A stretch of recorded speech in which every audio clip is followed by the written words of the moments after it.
Hi everyone! So this is going to be my 2019 Money in the Bank prediction video. Before I jump into my predictions, it is super imperative that you guys hit the subscription button as well as the notification bell. Yes, hitting the notification bell is just as imperative because if you're not hitting the notification bell, you're not automatically updated every single time I upload a video. With hitting the notification bell, you're automatically alerted every single upload. So it is super important to stay in touch because that's how you will get notified every single time I upload. Okay, so Money in the Bank, super awesome. I love Money in the Bank. Money in the Bank is such a super innovative concept. It is always known as pushing new talent to the next level, and I absolutely love the concept behind Money in the Bank because usually new talent get pushed, and I'm just all about that. Fresh, new, upstart talent getting pushed to a new level. I think that's amazing. So elevating new talents is something I'm huge and a big firm believer in, and Money in the Bank definitely exudes that. So opening up Money in the Bank, I'm assuming it's going to be Becky Lynch versus Lacey Evans for the Raw Women's Championship. I'm going to go out on the limb here and say that Becky Lynch is going to retain here. It's not necessarily what I want at all. I absolutely want Lacey to win. I think Lacey's incredible. I think she's incredibly underrated. And I love her mic skills. I think she's amazing on the mic. I think Lacey could also be a really great spokesperson in terms of being a former Marine when WWE does their military work for the United States military. I think that, you know, they could really benefit from Lacey, but I just don't think right now is the right time. I think maybe down the line, maybe later this year. But I would love Lacey to win, but realistically, I'm going with Becky to retain. I do think that this is the best storyline right now heading into Money in the Bank. I will admit that it is getting a little redundant and a little tedious, but for the most part, the last 5 weeks, it's been a solid storyline. Becky's going to retain, but I think Lacey's going to have an amazing showing here. I don't necessarily think this is the last we've seen from Lacey and Becky, by the way. Keep that in mind. Up next for the Cruiserweight Championship, we have Tony Nese defending against Ariya Daivari. So 205 unfortunately fell super victim to the Superstar shakeup in the fact that they lost 2 heavy hitters. They lost Buddy Murphy and Cedric Alexander, really hurting that brand. So Tony Nese has to rebuild that division basically from the ground up again. So Tony Nese is going to definitely retain here. Ariya Daivari is good, but I just think Tony Nese is that much better. So I think, you know, Tony Nese just won. Why take the title off of him, especially when they don't have any heavy hitters really in that division? So Tony Nese has to retain. Up next, The Miz versus Shane McMahon in a steel cage match.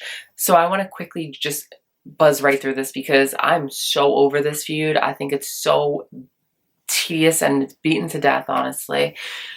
The Miz actually has to win. You know, I don't want this feud to be prolonged any longer. It's going to drag out more and more, and I don't want it to be a summer feud for The Miz. I think The Miz deserves a lot better. So The Miz actually has to get his retribution here against Shane McMahon, and I definitely think he will. This feud needs to be put to rest immediately. The Miz is going to win, realistically, and who I want to win. Up next for the US title, we have Samoa Joe defending against Rey Mysterio. So just quickly, Samoa Joe is going to win. I think that Rey Mysterio's son Dominic is going to play some role in this match, costing Rey Mysterio the victory. And it's funny because Dominic has been wrestling in training for 2 years. He's actually trained by Lance Storm under Lance Storm's Wrestling Academy. So I don't know if Dominic is secretly signed to WWE or what, but yes, he can wrestle. So I'm very interested in that angle. I definitely see Rey Mysterio's son costing him the victory here, and I think his son is going to turn heel. So Samoa Joe will definitely retain. Up next for the SmackDown Live Women's Championship, we have Becky Lynch defending against Charlotte Flair. So it is super important to push these girls away from each other as far as possible. So I always said for a long time that Becky Lynch and Charlotte Flair is the female equivalent of the 2009 Randy Orton versus John Cena feud. This feud has been beaten to death. It has been shoved down our throats to the point where there's no regurgitation. So we're literally dead from it. I love Charlotte as a performer. Becky Lynch, I'm not as sold on. I think Becky as a character is amazing, but as a performer, I'm just not like 100% behind her in my opinion. But these girls need to separate. They need to not touch for a long time. I have Charlotte Flair winning here because Becky Lynch and Charlotte Flair has been beaten to death. Okay? We don't need it for a long time. We've gotten multitude of matches from both women. So I would have Charlotte Flair win and she can carry SmackDown. Becky could carry Raw. That's it. They're not touching. I know that the wild card rule kind of screws with that, but just the brand split is still a thing. So we'll say Becky to Raw, Charlotte to have the SmackDown women's title, and that's it. Because this feud has been so annoying and it's just like a drag, to be honest. So I definitely have Charlotte winning and Becky will officially be on Raw. Up next, Elias versus Roman Reigns. This is a very sleeper match that I'm so excited for. A lot of people are overlooking this match. Roman's always going to be the top dog. He's always going to be the guy, so he doesn't need this victory. Elias is somebody who literally needs this so much. Like, this match is so important for Elias to build up credibility. He's constantly getting squashed and looking to be the butt of the joke, and I'm sick of it. Elias is a good athlete. He's great on the mic. He is incredible. Like, he can have the crowd in the palm of his hands in the snap like that. So it is so imperative that Elias wins here and picks up this victory because he definitely needs a big victory to propel him in the right direction. And I think that it's a given that he needs to win here because he needs to build credibility, and you can't build credibility if you're constantly losing. So it does look like he is going to be the main heel on SmackDown, which I'm absolutely loving. So however Elias wins, doesn't matter. A win is a win to me. As long as Elias captures that W at the end of the match, that's all I'm concerned about. Elias for the win. Now, I'm going to be saving the Money in the Bank matches for last because that's what the title of the pay-per-view is called, Money in the Bank. So I'm going to get into Kofi Kingston versus Kevin Owens for the WWE Championship. I'm going to make this really quick here. Kofi has to retain. There's no way Kevin Owens is going to win. I think Kevin Owens is a nice little filler feud for Kofi Kingston for the month of May heading into June, but there's absolutely no way Kevin Owens is defeating Kofi Kingston. Kofi Kingston is on fire right now. He's so hot right now. To take the title off of Kofi would be criminal. So I definitely don't see Kevin Owens winning here. I think it's going to be a great match. Don't get me wrong. It's a nice little filler feud for Kofi to transition into the summer, but Kofi's going to murder Owens. Kofi has to win. Absolutely. And then we have Seth Rollins versus AJ Styles for the Universal title. Seth Rollins is going to win here, but my big problem with this is that they rushed this feud. This should have been a SummerSlam quality match, but they're giving it to us at Money in the Bank. I feel like WWE needs to be patient and let things kind of grow. The fact that they just like shoved it right in our face right away kind of screws it up, in my opinion. It's kind of like loses its luster, in my opinion, loses its flavor, because this could have been a high quality, big caliber SummerSlam match, but you're giving it away in a May pay-per-view. I understand Money in the Bank is a great pay-per-view and it's one of the bigger pay-per-views that WWE has to offer, but the fact that they're giving it away on not a top 4, it's kind of a little mind-blowing. That's one of WWE's problems. They give away big matches when it's not a top 4 pay-per-view. So that's something that they need to rethink moving forward. I don't like that they're giving this match away so quickly. Seth Rollins is going to retain. It's going to be an amazing match, don't get me wrong, but I just felt like the feud kind of just like quickly was put together when it should be a more longer feud, in my opinion. So for the creme de la creme, the Money in the Bank ladder matches. Now I absolutely love the Money in the Bank ladder matches because it propels new athletes to new, greater heights. And I love elevating newer talent. It's a good way to put new talent in the title picture and the main event spots. So I'm a big firm believer in the Money in the Bank match. I think it's a great way to catapult new talent to the main event spot permanently. Love that idea. So starting off with the women's Money in the Bank, we have Natalya versus Dana Brooke versus Naomi versus Alexa Bliss versus Bayley versus Mandy Rose versus Ember Moon versus Carmella. So I quickly note a couple of these women I just feel are fillers in this match. They don't need it.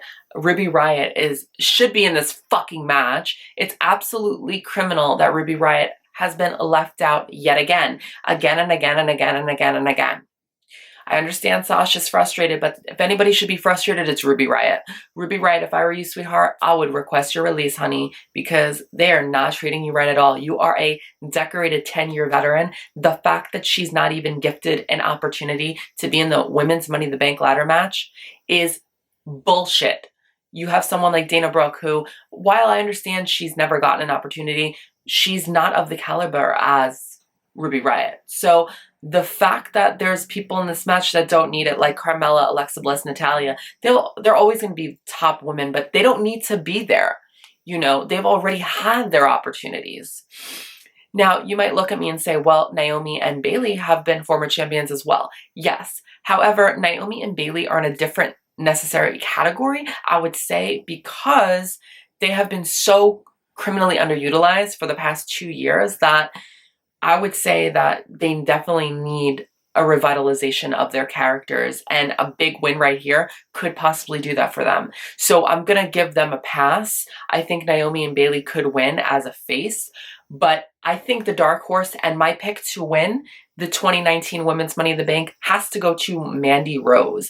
Yes, I know that might be shocking, but if you follow me on Twitter, you should know I'm going to pick Mandy. I mean, I love Mandy, a fucking legend. Mandy is the top newest heel in my opinion. Of course, you have Alexa, who's a classic heel. Mandy is a new, fresh heel that I think the company can really build on. And I think she's a really good wrestler. She's good in the ring and she has an amazing look. I understand a lot of people are going to say, oh, it's just another recycled blonde, but she's not. She's way more than that. She's actually really good in the ring, and I would love to see her feud with Sonya eventually. So I would have Mandy Rose win here. If a babyface is meant to win, I would say Bayley, because they are kind of pushing her to be a little bit more aggressive. So I would like to see what this new side of Bayley is, and I would love to have Bayley win if a face has to win. But overall, I have to say Mandy Rose. Mandy Rose needs this. Now, onto the men's Money in the Bank ladder match. We have Braun Strowman versus Ricochet versus Drew McIntyre versus Baron Corbin versus Ali versus Finn Balor versus Andrade versus Randy Orton. I've got 2 names here. I'm going to make this short, sweet, to the point. Comes down to Drew McIntyre and it comes down to Andrade. Now, there's so many great talents in this match. I know Strowman shouldn't be here. Orton doesn't need to be here, but I get Orton's the veteran. Baron Corbin, I can't with him. Watch, the company will screw us and have Baron Corbin win just to fuck with us. But Ali and Ricochet are going to do amazing in this match. They are going to do the crazy aerial, incredible moves. They are going to be the amazing spots of the match. And we need that for the ladder match. So I'm all for that. Andrade and Drew McIntyre need this the most. Drew McIntyre probably more than anybody. Drew McIntyre has been with the company on and off for over a decade. So he is somebody who has always been underutilized, you know, for years and years. He started off as the chosen one and was promised all of these opportunities. He was never really given the big one. And what I love about the Money in the Bank is historically, it's known for talents that are not at that upper level yet, but they are burgeoning. Look at Edge, for example. He was always almost at that level, that top main event level, but that Money in the Bank ladder match contract helped catapult him get to the main event. So that is what the Money in the Bank is historically known for, helping mid-card talents elevate into the main event level scene. And I think Drew McIntyre could really benefit from this the most. So Drew McIntyre definitely needs this more than any talent right now. Andrade is somebody who, in my heart, I want to win, you know, but he is a lot younger than McIntyre. He's only 29, so he has a lot of time left. Although I think that he could really benefit from the Money in the Bank contract because he has the best manager in the company right now, which is Zelina Vega. And I just think he could be a very hot fire, red-blooded heel. Either way, I'm fine with McIntyre or Andrade winning. I'm going to go with McIntyre because, you know, time is ticking. He's 5 years older than Andrade, so I'm going to go with McIntyre. Andrade still has a lot of time, but I would love to see Andrade win as long as it's like not Corbin or not Orton or not Strowman. I'm fine with it. McIntyre for the win. He needs this desperately, desperately. This is the only chance McIntyre has. He lost to Roman at Mania. He lost to Royal Rumble. This is his last shot because he's still kind of hot right now. If he doesn't win this, I really, really worry for Drew McIntyre. On the other side, the flip side, Andrade is starting to pick up a lot of victories. So if he could win this, that could really help and catapult his career into stardom. WWE desperately needs new stars. They're relying too much on part-timers to get ticket sales, to put asses in seats. Now is their time to build new talent so that they can, get a lot of these ticket sales and get the ratings up. Build new stars. Build these top stars to be on the next level. Andrade, Aleister Black, Drew McIntyre, Ali, people like that. They need to build new talent in order to get people invested. So I'm going to go with Drew McIntyre here. I really, really hope Drew McIntyre wins. He's really who I'm rooting for, number one. Andrade, neck and neck. I would love to see Andrade win as well. If I'm going to pick a wild horse, I'm going to say Ali. He's really, really amazing. I love Ali. I love Ricochet too. A lot of these guys I love in this match. So I hope this match is amazing. I'm so excited for the Money in the Bank pay-per-view. Please let me know who you want to win. Leave your thoughts, comments, everything else down below. And don't forget to subscribe and follow me on my social media at Twitter and Instagram at Valena WWE. I will be back soon with another video. Love you guys. Bye!